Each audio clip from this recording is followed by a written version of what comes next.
welcome back to Minutes with Miller. Today our guest is Leslie Blumer from the Healthy Bodies, Healthy Minds program. Leslie, thank you so much for joining us today. Thank you, Josh. Thanks for having me. My pleasure. So let's just jump into an easy question to start off. Tell us a little bit about yourself. So my name is Leslie. I'm from a little town up north called Harrisville, right on Lake Huron. I have been with the ISD in the Healthy Bodies, Healthy Minds program for 9, going on 10 years now. Oh. I have 3 kids and I have 2 grandkids now. So Awesome. And what is your title? my title, I am a nutrition facilitator and I'm also the PSE lead. Beautiful. So Leslie, tell us a little bit about your journey on the way here to the Saginaw ISD. So I started my educational career at Alpena Community College, actually a little community college up north. I took 2 years there and then I transferred down to Central Michigan University. I got my undergrad there. I do have a teaching degree. My first 10 years of teaching, I taught for the Saginaw Chippewa Tribal School. We were a Montessori school for about half of that time. My main focus was kindergarten through 3rd grade. I also was the reading specialist for a couple of years there, and that was up through grade 5. I also was adjunct faculty for the Saginaw Chippewa Tribal College for 2 years as a reading instructor. And then I took a couple of years off, and then my journey brought me here. Again, Leslie, you said you're the PSC lead. Obviously, you didn't start in that. So with the growth into that position, what are some things that you are excited about with your PSC lead role? So PSE stands for Policies, Systems, and Environmental Change. So what we are looking to do is change policies, systems, and environments in our schools to make them healthier and safer for children. And I go into schools and we do something called the HSAT. It's the Healthy Schools Action Tool Assessment. The principals work with other faculty at the school and they basically take a test and the results tell them how healthy their school is and it gives them areas that they can improve in. Very cool. And then we sit down and we choose something for them to work on. We are currently working on putting in a garden at one of our schools to impact the students and their families with fresh fruits and vegetables that they can learn how to grow and take and utilize both in the school and take home with them. Yeah. Tell us a little bit more about that. Where is it taking place and is there room for more? So Hampton Elementary did the HSAT and they saw via the results that they could impact the school positively by putting in a school garden. We will be breaking ground on that within the next couple of weeks. Wow. They have had lumber donated from Home Depot. They will be getting seeds and plants and things like that donated also. Parents and community members are going to be coming out and helping break ground and putting in raised beds, and students will help plant seeds and things like that. And any school that wants a garden, if it fits into their HSAT assessment, can put one in. Hampton just happened to be the first school that wanted to do it. So also, I guess my question is, I know I've known you for a long time now, I know you got a bit of a green thumb.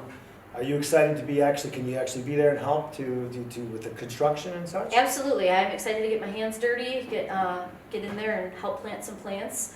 I will also volunteer my time outside of work time so that we can help keep this garden going. Of course, in the summer, there's going to be a need for somebody to take care of the garden, and I have volunteered to do a couple of hours here and there, pulling weeds and watering and things like that. Well, I do not have a green thumb, but I am a very good laborer. Mm-hmm. So if you do need help with construction, please count me in. Okay. I can definitely help with those raised beds and such. Okay. Might need someone to push the rototiller. It's a little heavy. I think I could do that for you. All right, so you just talked about the garden that's happening at Hampton Elementary. 10 years of Healthy Bodies, Healthy Minds is a very big deal. It's a wonderful program. And I guess my thing is, can you give me a success story of something that's happened over the last 10 years of working here at the Saginaw ISD that you can kind of classify as a success? Is there something we do? I know that you do multiple things outside of the classroom. I think there's farmers markets or... So we do go into the farmers markets. We have 3 farmers markets. We visit Oscoda, Tawas, and the downtown Saginaw Farmers Market. And we are food navigators there. So when people come in and they have a bridge card or they need an idea of how to navigate the market, we are there to help them. What is the bridge card? The bridge card is a card that's funded through the government and people can use it to buy food for their families. And when you go into the farmer's market, there is a program called the Double Up Food Bucks program. Okay. So if you have a bridge card, you can use your card if you take out $20 in tokens. You don't get actual cash, it's tokens. The market will give you an extra $20 to spend on fruits and vegetables. So basically you're doubling your money at the market for fresh fruits and vegetables. And Very it comes cool. in, it's a good incentive for families that have young children. Throw me another success story, something that Healthy Bodies, Healthy Minds is out there doing in the community. So we actually do a program called Story Walk. Story Walk is where we take books and we deconstruct them, laminate them, and post pages on signs. And signs are placed in local parks, and parents and children can not only read but exercise as they're walking the path and read a story. Very cool. And we're going to pick up hopefully Tawas this year. We have signs in Bay City in 2 parks. We are on the rail trail behind Center Courts in Saginaw, and then St. Charles. We've been there, I believe, the longest, I think, and they actually put in permanent signage. So we no longer have to go and put the signs in and take them out for mowing. The signs are wooden signs, and so that was a really nice addition to their park. So who updates the signs?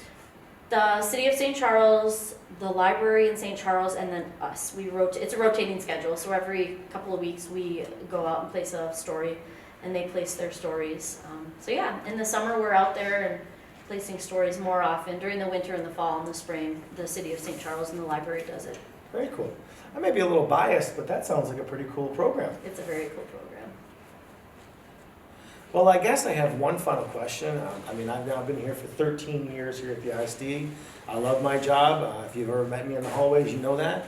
But Leslie, why do you love your job? Why do you get so excited about working at the Saginaw ISD? I like working at the Saginaw ISD because we're just a big team here. Everybody's in a different compartment, a different job title, but when it comes down to it, we're a big team. We focus on the kids. The focus is on the kids, and there's camaraderie here. The leadership is great. I think that also has a lot to do with the expectations that we have from our superiors. I know that they are expecting us to do great work, and they give us the freedom to do our jobs and to do them well, and we are greatly appreciative for that. I know you are as well. So. Yeah. Well, I guess that's it for now. Thank you for joining us for Minutes with Miller, and until next time, see you later.